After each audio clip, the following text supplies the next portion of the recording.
মাননীয় উপদেষ্টা বারবার সীমান্তে উত্তেজনা, ভারতীয় আগ্রাসন ও সীমান্ত হত্যা, গুম বন্ধে অন্তর্বর্তী সরকারের পদক্ষেপ কি? অন্তর্বর্তী সরকারের পদক্ষেপ তো দেখছেনই। আগে যেহেতু কোনো পদক্ষেপ ছিল না, এই জন্য কোনো রকম বর্ডারে কোনো কিছু হয় নাই। এখন যেহেতু আপনার পদক্ষেপ নিচ্ছেন দেখি তো এইসব ঘটনা ঘটছে। তা আপনারা, আমাদের জনগণ সবসময় আমাদের সাহায্য করে যাচ্ছে। এই জনগণের এই সাহায্য এবং সহযোগিতা সবসময় থাকবে এবং বিজিবি কিন্তু সবসময় সীমান্তে অ্যালার্ট আছে এবং আমাদের সীমান্ত সম্পূর্ণভাবে সুরক্ষিত আছে।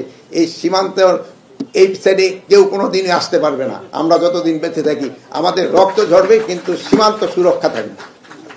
আরেকজন, এটা একই ধরনের প্রশ্ন মনে হয়। সীমান্তে চাঁপাইনবাবগঞ্জে যে ঘটনাটা হয়েছে, এটা গতকালই হয়েছে। এটা কিন্তু এই ঘটনাটা হয়েছে হলো জমি ধান কাটা আর গাছ কাটা নিয়ে দুই পক্ষেরই একটা হয়েছে। তো আমাদের অগপক্ষেও আহত হয়েছে, আমাদের পক্ষে আহত হয়েছে। তা আমাদের মিডিয়া আমি দেখি না, অগপক্ষে কিন্তু দুইজন সীমান্ত রক্ষীও আহত হয়েছে।